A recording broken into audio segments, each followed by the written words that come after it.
नमस्कार दोस्तों, मैं स्टूडेंट प्रोफेसर डॉक्टर रत्तिमा आप सबका स्वागत करती हूँ आपके चैनल एचएन हिंदी में। तो दोस्तों आज हम पढ़ेंगे साहित्य शास्त्र यूनिट 3 का सेकंड पार्ट पाश्चात्य काव्य शास्त्र। भारतीय काव्य शास्त्र हमने पढ़ लिया है। अब हम उसी के कंटिन्यूएशन में हम पाश्चात्य काव्य शास्त्र को पढ़ रहे हैं। ठीक, तो सबसे पहले ये जानना जरूरी है कि पाश्चात्य काव्य शास्त्र पढ़ना क्यों चाहिए। ठीक है, क्यों हम पाश्चात्य काव्य शास्त्र पढ़ने की हमारी उपयोगिता क्या है, पहले हम वो समझ लें, उसके बाद हम पाश्चात्य काव्य शास्त्र पढ़ेंगे। इसमें क्या पढ़ेंगे?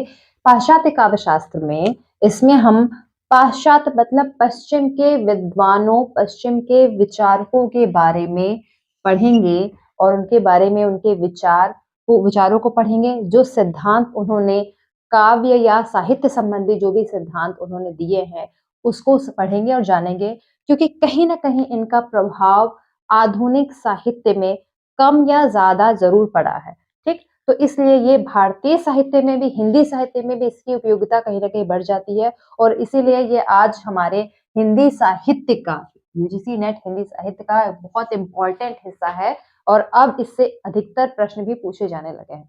ठीक है, तो इसमें हम सबसे पहले कुछ विचारकों का नाम स्पष्ट दिया है आपके यूजीसी नेट के सिलेबस में कि किन किन को पढ़ना है।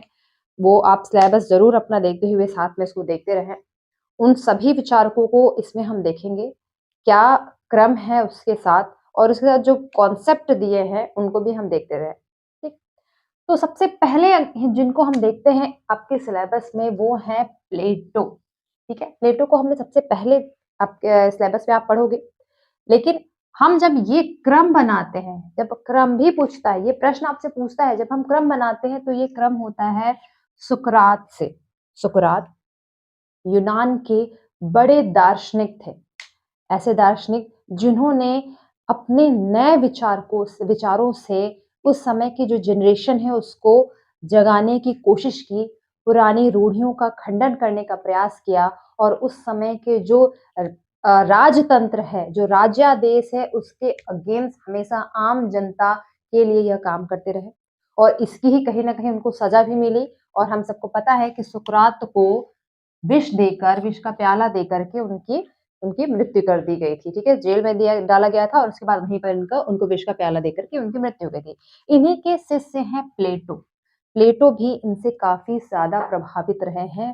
ठीक है, सुकरात से काफी इन्होंने अपने जीवन में, अपने साहित्य में काफी सारा सुकरात से सीखा, ये है। और इनके ही शिष्य हैं अरस्तु। तो ये 3 गुरु शिष्य का क्रम चलता है और कभी भी अक्सर पूछता है कि कौन किसके गुरु, कौन किसके शिष्य है, नहीं तो क्रम लगा करके पूछ लेता है। क्रम तो आपको पाश्चात्य साहित्य में इन सभी विद्वानों का पूछ सकता है। ठीक है, उसके बाद आते हैं आपके लोंजाइनस एक सदी के समय आते हैं। उसके बाद ड्राइडन हालांकि आपके यूजीसी के सिलेबस में नहीं है, लेकिन क्रम के रूप में ड्राइडन को पूछ लेता है। उसके बाद आपके आते हैं वर्ड्सवर्थ। वर्ड्सवर्थ और कॉलरिज में बहुत अंतर नहीं है, लेकिन फिर भी अगर क्रम की बात की जाए तो वर्ड्सवर्थ पहले आते हैं और कॉलरिज उसके बाद के। क्रम की बात की जाए तो अगर हैं दोनों समकालीन और एक साथ ही रचना करते हैं, अच्छे मित्र हैं, इनके बारे में अभी हम पढ़ेंगे। उसके बाद आते हैं क्रोचे, उसके बाद एलियट, रिचर्ड और लास्ट में रैनसम। ठीक, तो इतने सारे विद्वान हैं जो पाश्चात्य विद्यान में ज्यादा मुख्य हैं, जिनके क्रम को पूछता है। तो ये आप देख सकते हैं, इसको अभी हम डिटेल में पढ़ेंगे। इसमें बहुत सारे जो कुछ ऐसे भी विद्वान हैं जो आपके यूजीसी के सिलेबस में नहीं दिया है, वो मैंने गौर किया, लेकिन उनसे प्रश्न पूछता है। जैसे लॉन्जाइनस भी आपके यूजीसी के सिलेबस में नहीं दिया है, लेकिन इससे प्रश्न पूछता है।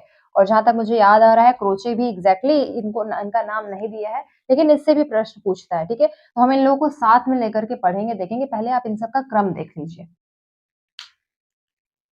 ठीक, अब हम इसमें पढ़ेंगे सबसे पहले विद्वान विचारक जो हैं प्लेटो, और ये आपके सिलेबस में सबसे पहले आते हैं। ठीक है, कौन है?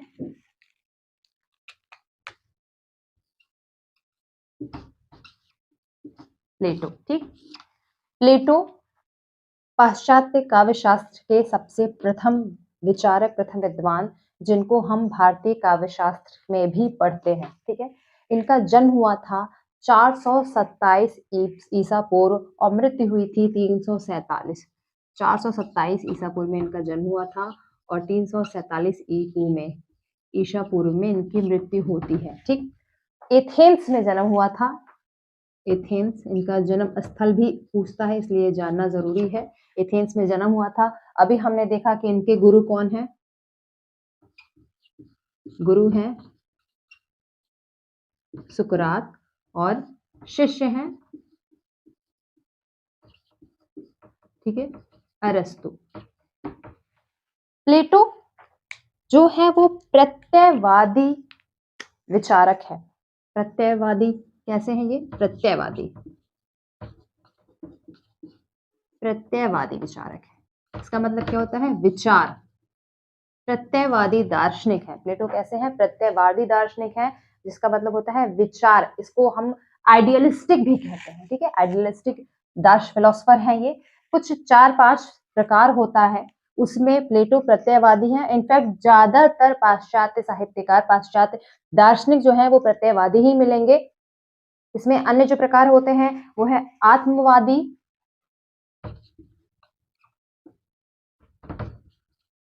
आत्मवादी, वस्तुनिष्ठवादी और अनुभववादी। ठीक है, यही 3-4 प्रकार है जो पाश्चात्य साहित्यकार मिलते हैं। ज्यादातर इसमें प्रत्ययवादी ही मिलेंगे और कुछ ऐसे हैं जो प्रत्ययवादी और आत्मवादी दोनों हैं। इसमें प्लेटो क्या है? आपके प्रत्ययवादी दार्शनिक हैं। प्रत्ययवादी मतलब विचारक है। ये विचारक जो है, इनका दार्शनिक रूप जो है जो ज्यादा विचारक है, इसलिए ये उपयोगितावादी दृष्टि रखते हैं। इन्होंने उपयोगितावादी दृष्टि को अपनाया।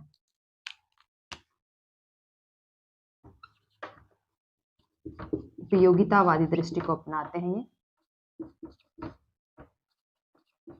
इन्होंने कहा कि जो भी चीज रची जा रही है, गढ़ी जा रही है, बनाई जा रही है, उसकी मानव समाज के लिए क्या उपयोगिता है, उस पर ही उस रचना की, उस कृति की सफलता निर्भर करती है। इसलिए इन्होंने साहित्य को भी बहुत ज्यादा अहमियत नहीं दी। इन्होंने कहा साहित्य क्या है? कल्पना की वस्तु है, इससे किसी का पेट नहीं भर सकता, इसलिए साहित्य को ये बहुत कमतर मानते हैं। क्या है? कल्पना की वस्तु है। इन्होंने कहा कि साहित्य से बेटर है कि कोई एक टोकरी गोबर के समान, उन्होंने कहा कि एक टोकरी गोबर हो या साहित्य रखा हो, तो उन्होंने कहा कि मैं उस गोबर की उपयोगिता ज्यादा मानूंगा, क्योंकि वो मानव समाज के किसी न किसी कार्य के उपयोग में आएगी। उसके बरक्स उन्होंने साहित्य को उतना ज्यादा उपयोगी नहीं माना, इसलिए वो साहित्य को हमेशा इसे पीछे रखते हैं। इनका कुछ सिद्धांत है जो इम्पोर्टेंट है। प्लेटो का सिद्धांत है अनुकरण सिद्धांत, दिख रहा है, इन्होंने अनुकरण सिद्धांत दिया। यह सिद्धांत महत्वपूर्ण है क्योंकि इस सिद्धांत को अभी आगे जब आप अरस्तु के बारे में पढ़ेंगे तो और डिटेल में जानेंगे। और प्रश्न भी कभी कभी पूछता है कि अनुकरण सिद्धांत किसने दिया, तो कंफ्यूज नहीं होना है, क्योंकि हम अरस्तु को ज्यादा पढ़ते हैं इसलिए हमें तुरंत अरस्तु टिक मारते हैं। बट अनुकरण सिद्धांत की जो शुरुआत है ना, हालांकि यह सिद्धांत प्लेटो से भी पहले चला आ रहा था, लेकिन व्यवस्थित रूप से अनुकरण सिद्धांत जो है वो प्लेटो ही लेकर के आते हैं। अरस्तु ने इस पे कुछ सहमति, कुछ असहमति, ज्यादातर असहमति जताते हुए सिद्धांत को अपनी दृष्टि से उपयोग किया, लेकिन पहली बार सिद्धांत किसने दिया है? यह प्लेटो ने ही दिया। प्लेटो इसमें क्या कहते हैं? उन्होंने कहा कि अनुकरण क्या है? अनुकरण मतलब नकल, नकल करना किसी चीज का, जैसी वो है, अनु मतलब उसके पीछे पीछे जैसी वो बनी गई है उसका नकल करना। तो यह नकल को अनुकरण को प्लेटो ने क्या कहा? प्लेटो ने कहा कि कोई भी चीज जो सामने दिखती है दरअसल वह किसी वस्तु कोई सीधे सीधे अनुकरण नहीं है, जबकि वह मूल वस्तु से 3 गुनी दूर है। मतलब यदि कोई पेंटिंग बनाई है किसी कवि ने या किसी कवि ने लेखक कुछ लिखा है, उन्होंने कहा कि जो ओरिजिनल चीज होती है वह उससे 3 गुनी दूर है। तो उन्होंने कहा कि अनुकरण दरअसल और कुछ नहीं, जो मूल वस्तु से तिगुनी दूरी पर होता है। किस पे कहा? मूल वस्तु से 3 गुनी दूरी पर है, आप ऐसे समझ सकते हैं। और इसके साथ इसको इन्होंने 3 भागों में बांटा। इन्होंने कहा कि पहले विचार, विचार जगत, ठीक है, फिर आता है इसका वस्तु जगत, फिर इसको जो सामने आता है वह है कला जगत। इस 3 भाग में इन्होंने अनुकरण को डिवाइड करके समझा। उन्होंने कहा कि ये 3 गुनी होती है, तो अनुकरण का सिद्धांत थोड़ा सा और ज्यादा प्लेटो जो है वो अलग है। इसके अलावा इन्होंने काव्य के 3 भेद दिए। प्लेटो ने काव्य के 3 भेद दिए, वह भी इंपॉर्टेंट है, पूछा जाता है। वो क्या है? अनुकरणात्मक, वर्णनात्मक और मिश्र। काव्य के भेद, कितने भेद किए इन्होंने? 3। पहला अनुकरणात्मक, दूसरा वर्णनात्मक, तीसरा है मिश्र।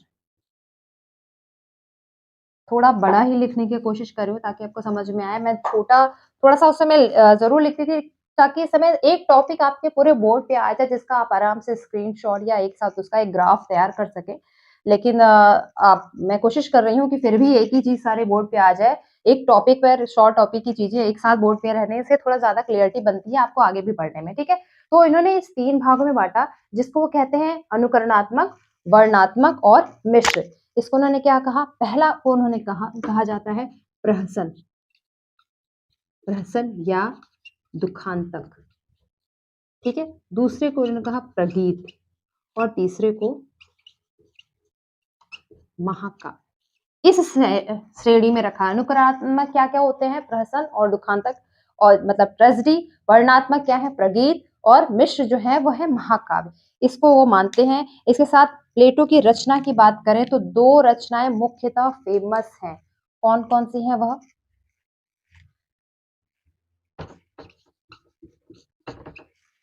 दिख रहा है? ठीक है। प्लेटो की जो 2 रचनाएं फेमस हैं वो है, पहली इयोन और दूसरी है रिपब्लिक, ठीक है। इयोन और दूसरी है, यहाँ पे पहले इयोन है और दूसरी है रिपब्लिक, ठीक। इयोन जिसमें उन्होंने अपना काव्य चिंतक रूप, जो काव्य की जो चिंतन है वह आपको इयोन में दिखेगा, उनकी पुस्तक इयोन में दिखेगी। वहीं रिपब्लिक में उनके वैचारिक, राजनीतिक वैचारिक रूप जो होते हैं, वो जो दृष्टि है वो आपको रिपब्लिक में दिखेगी, इयोन। ये जो उनकी मुख्य इंपॉर्टेंट पुस्तक है। इसके अलावा 2-3 छिटपुट और भी पुस्तक उनकी दिखाई पड़ती है, परंतु ये ज्यादा इंपॉर्टेंट उनकी पुस्तक है, ठीक है। इसको आप एक बार में देख सकते हैं, ठीक है। अगले जो इम्पोर्टेंट विचारक हैं वो हैं इन्हीं प्लेटो के शिष्य अरस्तु। वो हैं अरस्तु, ठीक है। अरस्तु की फिलॉसफी साहित्य के अलावा भी बड़ी फेमस रही है। अरस्तु का जन्म 384 ईस्वी में और मृत्यु 352 ईस्वी में हुई थी, ईसा पूर्व, ठीक है। 384 ईपू में और मृत्यु 322 ईपू में हुई थी। कहाँ? वहीं यूनान के मकदूनिया में। मकदूनिया में इनका जन्म हुआ था। इनका भी जन्म जो स्थान है वो इम्पोर्टेंट है क्योंकि इसे सीधे सीधे प्रश्न भी बनता है, ठीक। ये प्लेटो के शिष्य हैं, वही प्लेटो जिनको अभी हमने पढ़ा। इनके गुरु कौन है? प्लेटो। और इनका शिष्य, इनके शिष्य कौन है? इनके शिष्य हैं सिकंदर। फेमस, हालांकि सिकंदर का वैचारिकों से आगे में हम नहीं पढ़ते हैं उसको, लेकिन एज ए शिष्य के रूप में, क्वेश्चन के रूप में यह प्रश्न पूछ सकता है, ठीक। ये काफी कुछ हद तक प्लेटो से इन्होंने सीखा, प्लेटो से ही समझा, लेकिन ये प्लेटो से कई बिंदुओं पर इनकी विचारधारा प्लेटो से अलग थी, जिसको इन्होंने अपने सिद्धांत में बताया है। पहला सिद्धांत इनका आता है जो है वो है अनुकरण का सिद्धांत, ठीक है। अनुकरण का सिद्धांत इनका पहला सिद्धांत है। दूसरा जो इनका इंपॉर्टेंट सिद्धांत है वो है त्रासदी और तीसरा है विरेचन। त्रासदी, तीसरा है विरेचन।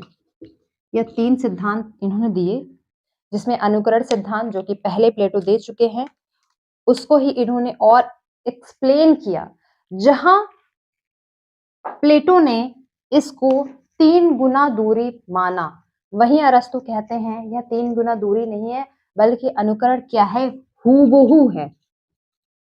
किसी चीज का हूबहू अनुकरण करना ही उन्होंने अनुकरण माना। उन्होंने कहा, अरस्तु कहते हैं अनुकरण क्या है, दरअसल सृजन की एक प्रक्रिया है। क्या है? सृजन की प्रक्रिया है। इन्होंने अनुकरण को सृजन की प्रक्रिया और हूबहू अनुसरण माना है। ठीक, हम बात करें त्रासदी की, तो त्रासदी, यही त्रासदी जिसे ट्रेजेडी भी कहते हैं, कहा इन्होंने, ट्रेजेडी के रूप में भी शब्द जानते हैं, वही ट्रेजेडी है आपकी त्रासदी। त्रासदी को इन्होंने इसको एक्सप्लेन करने के लिए 6 भाग में डिवाइड किया। पहला है कथानक, दूसरा है विचार, पदयोजना, गीत और दृश्य। ठीक है, ये आप लोग को दिख रहा है, ठीक, यहाँ से नहीं दिख रहा है, तो छठवां जो है वो है दृश्य।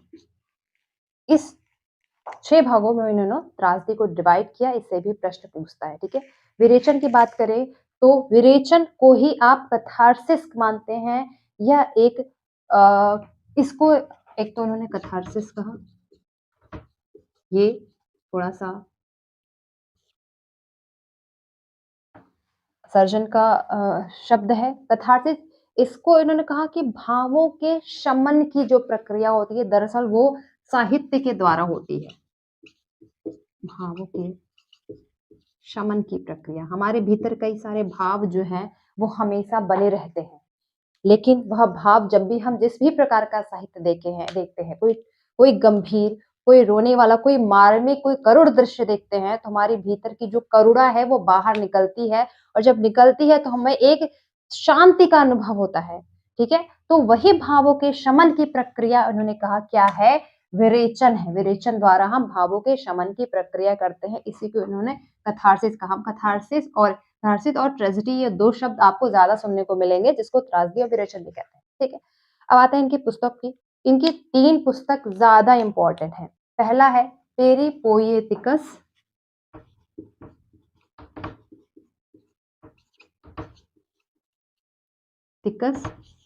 दूसरा है थिकनेस रिटोरिकेस। ठीक है, और तीसरा है वसीयतनामा। ठीक है, ये 3 इनकी इंपॉर्टेंट ग्रंथ हैं। ठीक, जिसमें वसीयतनामा ज्यादा इंपॉर्टेंट है, हालांकि इंपॉर्टेंट सब है, वसीयतनामा ज्यादा इंपॉर्टेंट क्यों है, इसमें इन्होंने दास प्रथा की मुक्ति पर बात की है। वसीयतनामा दरअसल क्या है, दास प्रथा की मुक्ति पर इन्होंने बात करी है, इसलिए इसको दास प्रथा या दास प्रथा की मुक्ति का पहला घोषणा पत्र भी कहा जाता है। किसे कहा जाता है? वसीयतनामा को। ठीक, अरस्तु जो है वो कविता करने के लिए, जो अक्सर प्रश्न पूछता है कि कौन से विद्वान ऐसे हैं पाश्चात्य साहित्य जो कविता करने के लिए छंद को इम्पोर्टेंट नहीं मानते, वो कौन है? अरस्तु। अरस्तु काव्य के लिए छंद को महत्वपूर्ण नहीं मानते हैं। ठीक है, यह भी कहा जाता है, 2 बार इस पे प्रश्न भी आया है, तो आप इसको देख सकते हैं। ठीक है, अगले विद्वान हैं लोंजाइनस। लोंजाइनस, जहां तक मेरी स्मृति है, आपके सिलेबस में पूर्णतः नहीं दिया है, लेकिन चूंकि इससे प्रश्न बनता है तो हम इनको पढ़ेंगे। कौन है अगले विद्वान? लोंजाइनस, कहीं कहीं इन्हीं को लॉन्गिनुस भी लिखा होता है। ठीक है, इनका जन्म 1 सदी में हुआ था। ठीक, ये इंपॉर्टेंट है क्योंकि इनका एक सिद्धांत जो है वो काफी महत्वपूर्ण हुआ, वह है औदात्य का सिद्धांत। उदात्त का सिद्धांत या औदात्य का सिद्धांत।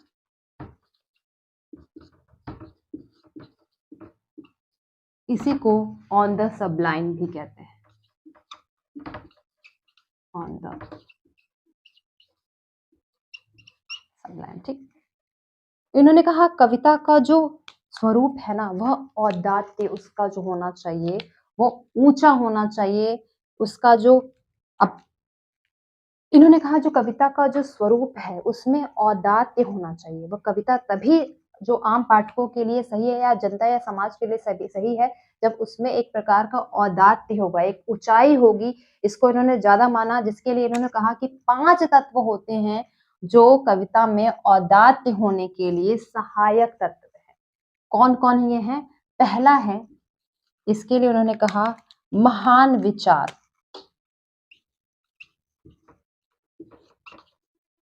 महान विचार से परिपूर्ण होनी चाहिए कविता। दूसरा इंपॉर्टेंट उन्होंने कहा कि प्रबल होनी चाहिए एवं अंतः प्रेरित हो। कविता कैसी हो? प्रबल हो और अंतः प्रेरित होनी चाहिए।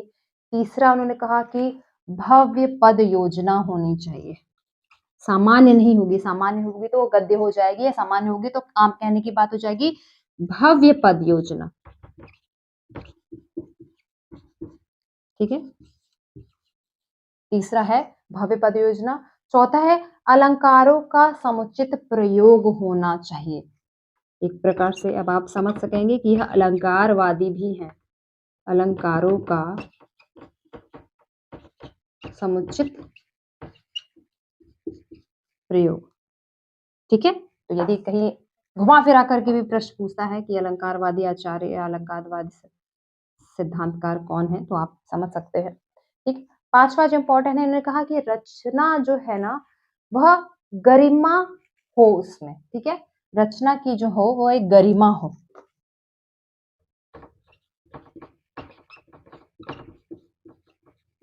यह 5 तत्व होंगे तो कविता का औदात्य जो है वह बना रहेगा। इसी के साथ उन्होंने कहा कुछ विरोधी तत्व होते हैं जो यही इसी औदात्य को और गिराते हैं, जिसमें उन्होंने पहला क्या कहा? शब्दाडंबर, दूसरा भावाडंबर, तीसरा बलिष्ठता। ये विरोधी तत्व है, ठीक, और ये सहायक तत्व है।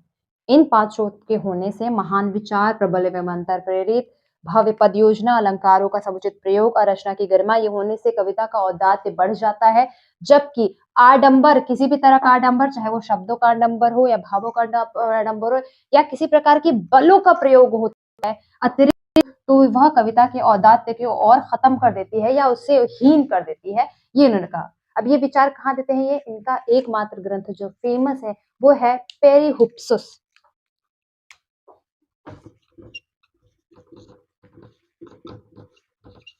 पेरिहुप्सुस, इससे प्रश्न भी पूछता है कि इनका कौन फेमस है?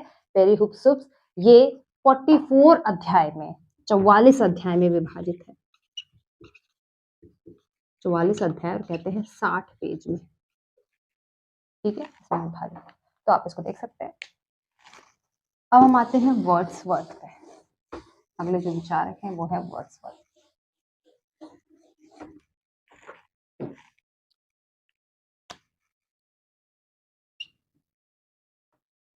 वर्ड्सवर्थ, इनका पूरा नाम है विलियम वर्ड्सवर्थ, ठीक है।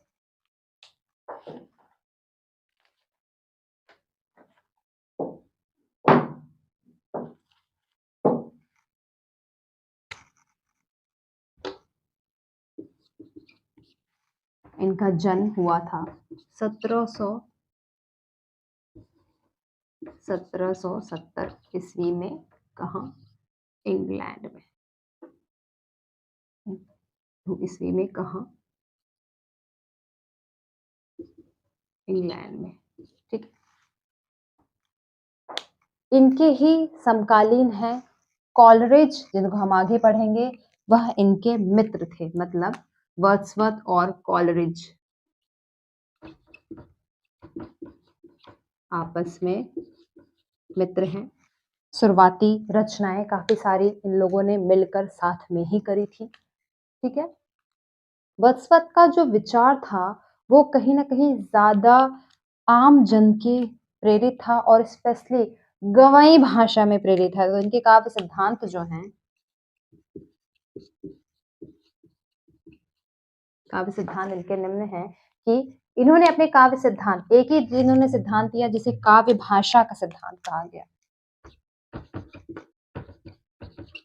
जो मुख्य इनका जो सिद्धांत है वो है काव्य भाषा का सिद्धांत। इसमें ये कहते हैं कि ग्रामीण बोली का प्रयोग होना चाहिए। कविता में ग्रामीण बोली का प्रयोग को इन्होंने ज्यादा सराहना किया। यही देखा जाए कि जब हम भारतीय काव्य शास्त्र पढ़ रहे थे और उसमें दोष के बारे में, काव्य दोषों के बारे में जब पढ़ रहे थे, तो उसी में हमने जिक्र किया था कि ग्रामीण बोली का प्रयोग या ग्रामीण अर्थ में, तो वह अर्थ दोष और शब्द दोष दोनों में आ रहा था, ग्रामत्व दोष। लेकिन वही दोष इन्होंने यहाँ पर कहा कि ये दरअसल खूबी है, ग्रामीण बोली का प्रयोग होना चाहिए। और इन्होंने कहा कि काव्य और गद्य की भाषा एक होनी चाहिए। काव्य और गद्य की भाषा एक होनी चाहिए। अब याद रहे ये किस सन में बात कर रहे हैं, 1770 में। और इस समय हमारे यहाँ क्या चल रहा था, रीतिकाल। जबकि आप जानते हैं हमारे यहाँ रीतिकाल में काव्य की भाषा अलग थी, और जब हम गद्य की भाषा का प्रयोग करते हैं आधुनिक काल में जाके, तो गद्य की भाषा खाड़ी बोली हो जाती है। तो जबकि उन्होंने कहा काव्य और गद्य की भाषा एक ही होनी चाहिए, दोनों अलग अलग नहीं हो सकती है जब हम एक्सप्रेस की बात कर रहे हैं। ठीक है, और इन्होंने कहा कि ये काफी है, काव्य को छंद गद्य से अलग करना है तो उसके लिए छंद काफी है, छंद होता है। तो छंद जो होते हैं वो काव्य को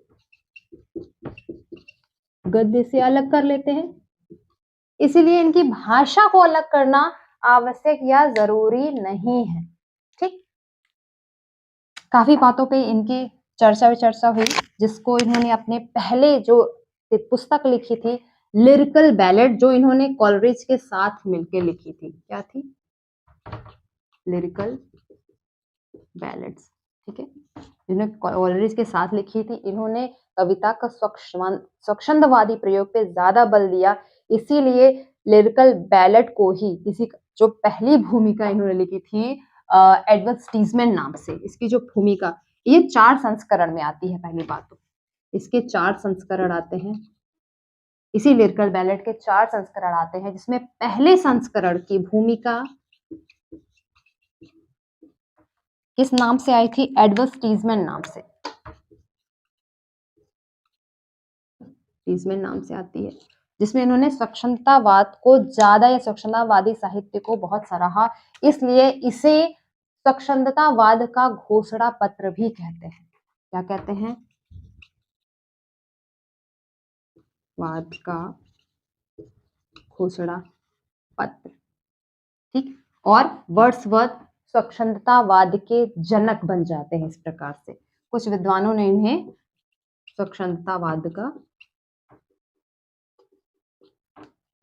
का जनक भी माना है। ठीक है, पुस्तक की बात करूं, इनकी इस मेन तो मूल रूप से यह तो कवि थे। ठीक है, पुस्तक में इन्होंने शुरुआत में काफी कविताएं करी थी, कविता संग्रह इनके काफी हुए। द प्रिल्यूड नाम की एक कविता संग्रह है इनकी, बहुत फेमस हुई थी। बाकी आलोचनात्मक दृष्टि से इन्होंने लिरिकल बैलेड निकाली थी, इसके 4 संस्करण निकले, जिसमें इन्होंने अपने कविता संबंधी या काव्य भाषा संबंधी विचार भी दिए थे। ठीक है, तो ये इनकी कुछ इंपॉर्टेंट पॉइंट्स है। वर्ड्सवर्थ की ही काव्य की परिभाषा हम पढ़ते हैं कि poetry should be spontaneous overflow of powerful emotions. ठीक है, ये परिभाषा जो है ये वर्ड्सवर्थ की ही है, ये भी पूछा जाता है। अब हम पढ़ेंगे कॉलरिज को इसी क्रम में। कॉलरिज का जन्म 1772 ईस्वी में हुआ था, और ये भी इंग्लैंड में इनका जन्म होता है। ठीक है, इनका जन्म भी इंग्लैंड में ही हुआ था और 1772 ईस्वी में हुआ था। कॉलरिज का पूरा नाम है सैमुअल टेलर कॉलरिज।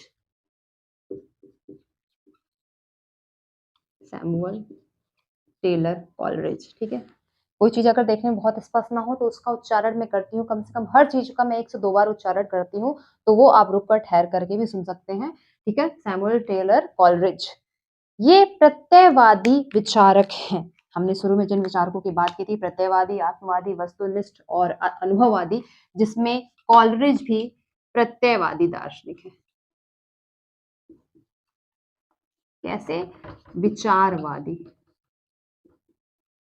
ठीक, हमने अभी देखा कि यह इनके मित्र कौन है, वर्ड्सवर्थ, विलियम वर्ड्सवर्थ इनके मित्र हैं। ठीक, और साथ में इन्होंने लिरिकल बैलेट की रचना भी की, ये आपको पता है। सिद्धांत की बात करूं तो इन्होंने, इनके 2 सिद्धांत ज्यादा इंपॉर्टेंट हैं, जिसमें पहला है कल्पना का सिद्धांत।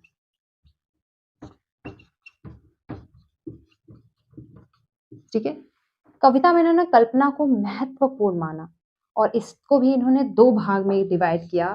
कहा एक जो होती है वह मुख्य कल्पना होती है जो कविता के लिए आवश्यक होती है, और दूसरी है गौड़ कल्पना जो मुख्य कल्पना के साथ साथ चलती रहती है। ठीक, इसको एक ये सिद्धांत बना।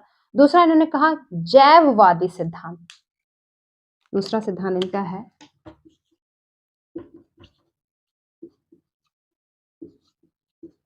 सिद्धांत, यह सिद्धांत यांत्रिकतावादी सिद्धांत के खंडन के में इन्होंने निकाला। इन्होंने कहा था कि जो अंग और अंगी होता है वह एक साथ कार्य करता है, जो रचना कार्य का जो अंग और अंगी है वो दोनों की कार्य जो है वो एक साथ होती है, यांत्रिकतावाद को नकारता है। यह सिद्धांत जो है यांत्रिकतावाद को नकारता है। ठीक है, इस पे यह इनका सिद्धांत ऊंचा। इनकी पुस्तक की बात करूं तो 2-3 पुस्तक इनकी जो फेमस है, हालांकि इनकी पुस्तकों की एक लंबी पूरी सीरीज है, लेकिन कुछ इंपॉर्टेंट जो पुस्तक है वो है इनकी बायोग्राफी लिटरेरिया, दूसरी the friends church and state, और काफी सारी भी इनकी पुस्तक हैं जिनके नाम पूछे जाते हैं, पर मुख्यतः जो है पुस्तक है वो इनकी यही है। ठीक है, अगले जो विचारक हैं वो है क्रोचे।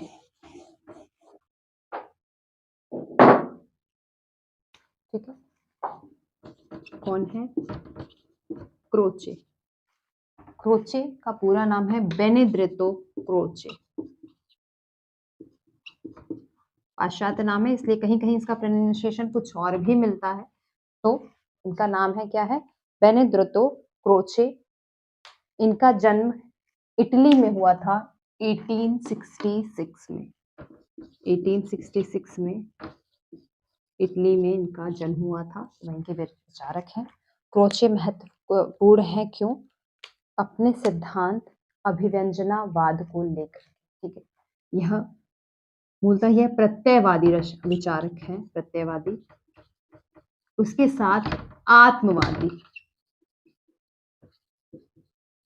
प्रत्ययवादी मतलब विचारवादी और आत्मवादी फिलोसफर है। ठीक, शुरुआत में हमने जो बताया था।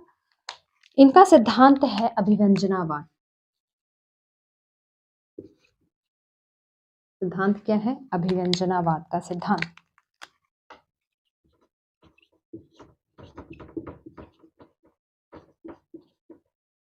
ठीक, क्रोचे के इस सिद्धांत के ऊपर की तुलना रामचंद्र शुक्ल ने भारतीय वक्रोतिवाद से किया। कहते हैं, ये चूंकि यह प्रश्न पूछता भी है, ये फैक्ट इंपॉर्टेंट है। रामचंद्र शुक्ल RCS, इन्होंने भारतीय वक्रोतिवाद का पाश्चात्य रूप कहा। दरअसल उनको वक्रोतिवाद का पाश्चात्यकरण ही अभिव्यंजनावाद माना है।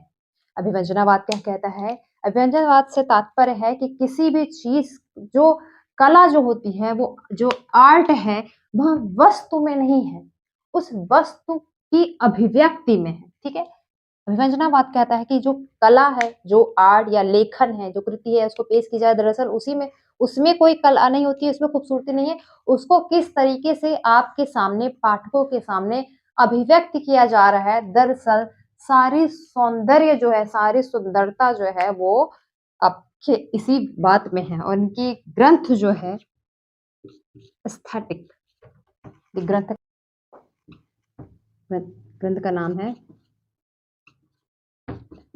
एस्थेटिक, इंपॉर्टेंट है, इसी को सौंदर्य शास्त्र भी कहा गया। इसमें इन्होंने काव्य की सौंदर्य तत्वों या सौंदर्यता के बारे में डिटेल से बताया है, और इसको उन्होंने 2 भाग में बांटा इस पुस्तक को। पहला भाग में ये इसके सैद्धांतिक विचारों को बताते हैं, विचारों को, और दूसरे भाग में वह इसके इतिहास से परिचित कराते हैं। ठीक है, दूसरी इनकी इंपॉर्टेंट पुस्तक है डिफेंस ऑफ पोएट्री। पहली है एस्थेटिक, दूसरी है डिफेंस ऑफ पोएट्री। ठीक, यह भी इंपॉर्टेंट है, इससे भी प्रश्न पूछा जाता है। ठीक है, यह काफी ज्यादा हीगेल से, पाश्चात्य विचारक हीगेल से प्रभावित हुए। क्योंकि यह प्रश्न पूछ चुका है, इसलिए फैक्ट जान लीजिए, यह पाश्चात्य विचारक हीगेल से प्रभावित थे। ठीक है, जो इनके विचारों में और इनके पुस्तकों में दिखाई पड़ता है। ठीक, अगले जो साहित्य विचारक है वो है इलियट।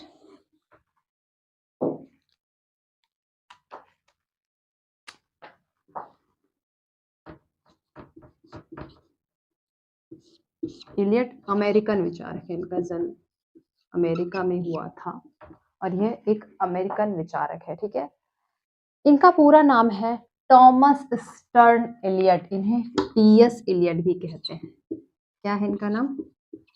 Thomas Stearns Eliot. ठीक, ये उनका फुल फॉर्म है, कभी कभी सीधे फुल फॉर्म से ही प्रश्न पूछ लेता है। ठीक, 1980 के लगभग इनका जन्म हुआ था। इनके 3 महत्वपूर्ण सिद्धांत हैं, जिसकी वजह से ये ज्यादा चर्चित है। कि 3 सिद्धांत, तीनों बहुत इंपॉर्टेंट है। सिद्धांत इनके कौन कौन है? पहला है निर्वैयक्तिकता का सिद्धांत। ठीक है, दूसरा इंपॉर्टेंट सिद्धांत है परंपरा का सिद्धांत।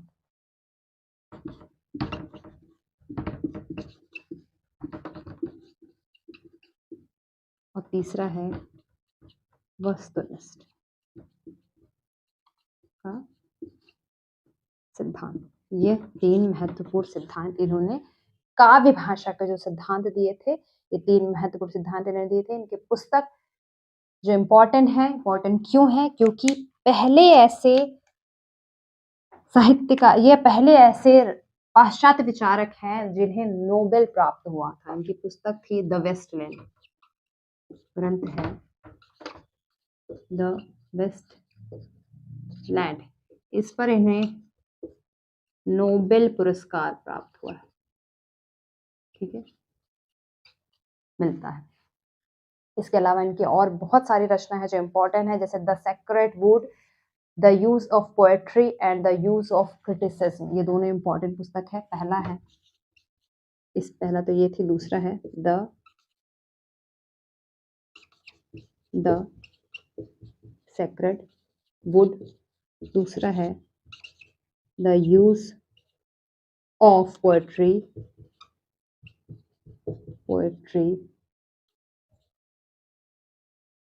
And the use of criticism. ठीक है, the use of poetry and the use of criticism दोनों इंपॉर्टेंट है। यह वर्ड्सवर्थ से काफी ज्यादा प्रभावित रहे। ठीक है, एलियट वर्ड्सवर्थ से प्रभावित रहे हैं।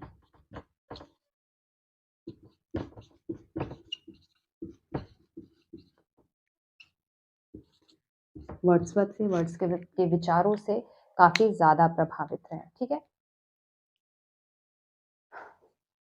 तो आप देख सकते हैं। ठीक, अगले और आपके सिलेबस के अंतिम विचारक हैं, वो है रिचर्ड्स, I.A. रिचर्ड्स।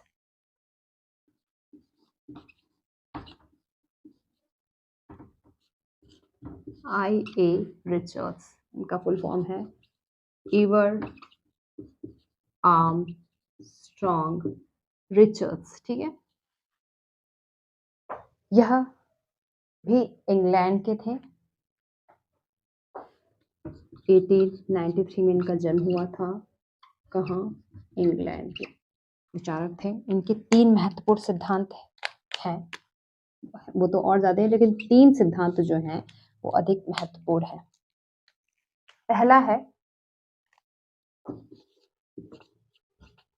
मौलिक सिद्धांत, दूसरा है संप्रेषण सिद्धांत, तीसरा है काव्य भाषा का सिद्धांत। काव्य भाषा का सिद्धांत और किसने दिया है? अभी हमने पढ़ा, आप कमेंट करके बता सकते हैं किसने दिया है? वर्ड्सवर्थ ने। ठीक है, इसमें कहते हैं कि दरअसल वैल्यू की बात किया है उन्होंने मूल्य में। संप्रेषण में उन्होंने बात किया है कि अपनी अनुभूति को किस प्रकार दूसरों तक काव्य के माध्यम से पहुंचाया जा सकता है, वह है संप्रेषण। और काव्य भाषा के सिद्धांत में उन्होंने इसको 2 भागों में बांटा। काव्य भाषा के सिद्धांत को उन्होंने 2 भागों में बांटा है। पहला इन्होंने कहा वैज्ञानिक काव्य भाषा कैसी होती है? वैज्ञानिक होती है। दूसरे उन्होंने कहा रागात्मक होती है। वैज्ञानिक भाषा कैसी होती है? सीधी होती है, एकदम सपाट, कोई घुमावदार नहीं। जबकि रागात्मक भाषा कैसी हो सकती है? भावात्मक हो सकती है। ठीक है, इस पे ये ज्यादा जोर देते हैं। इनकी पुस्तक की बात करूं तो पुस्तक इनकी है the principle of literary criticism.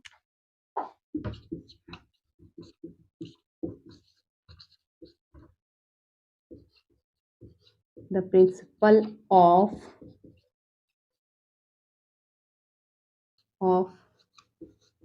Literary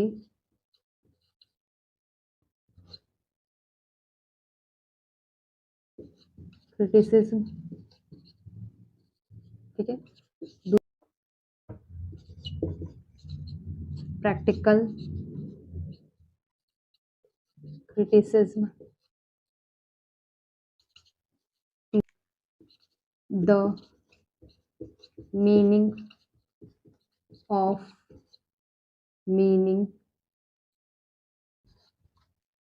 और साइंस एंड पोएट्री। और बहुत सारी इनकी किताबें, इन्होंने 2-3 और किताबें लिखी थी, पर ये पुस्तक ज्यादा इम्पोर्टेंट है। ठीक है, आपको पूरी और भी पढ़नी है, पर ये पुस्तक इनके लिए ज्यादा इम्पोर्टेंट है, एक इम्पोर्टेंट है। ठीक है, रिचर्ड्स जो थे वो मनोवैज्ञानिक, इन्होंने आलोचना को अलग नहीं माना। इन्होंने कहा कि आलोचना दरअसल मनोविज्ञान की ही एक शाखा है। आलोचना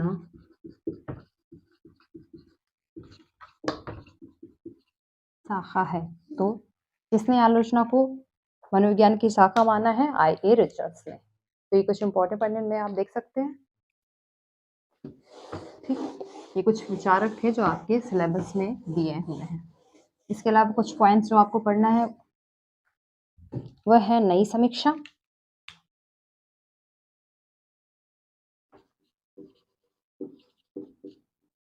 ठीक है। फिर पढ़ना है आपको मिथक,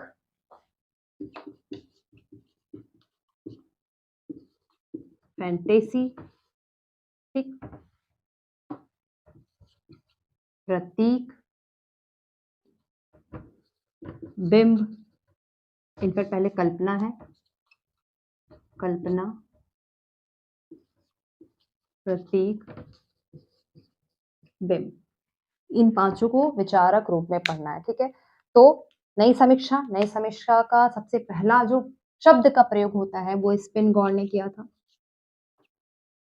किस सन में, 1911 में स्पिनगॉर ने। और इस पे जो पहली इसकी परिभाषा दी थी वो दी थी जॉन क्रो रैनसम। ये दोनों इंपॉर्टेंट नाम है इससे, क्रो रैनसम। ठीक है, नई समीक्षा आलोचना की आगे की समीक्षा है जो आधुनिकता के बाद जन्म लेती है। मिथक की बात करें तो यह माइथोस शब्द से बनी है। किससे? माइथोस। अरस्तु के हिसाब से यह मनगढ़ंत है। ठीक, मनगढ़ंत कौन मानता है इसे? अरस्तु इसे मनगढ़ंत मानते हैं। कहते हैं कि वह जो यह लोक के विचारों पर बेस्ड होता है।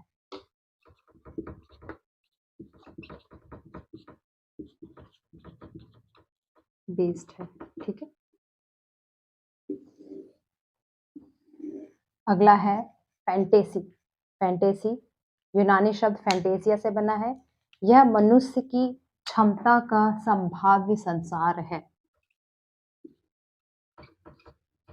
मनुष्य की क्षमता का संभाव्य संसार, कौन सा मनुष्य की कितनी क्षमता होती है, उसकी फैंटेसी, उसकी कल्पना लोग उतने ही आधार पर हो सकती है। ठीक है, यह मूलतः कल्पना पर बेस्ड है। किस पर? कल्पना पर।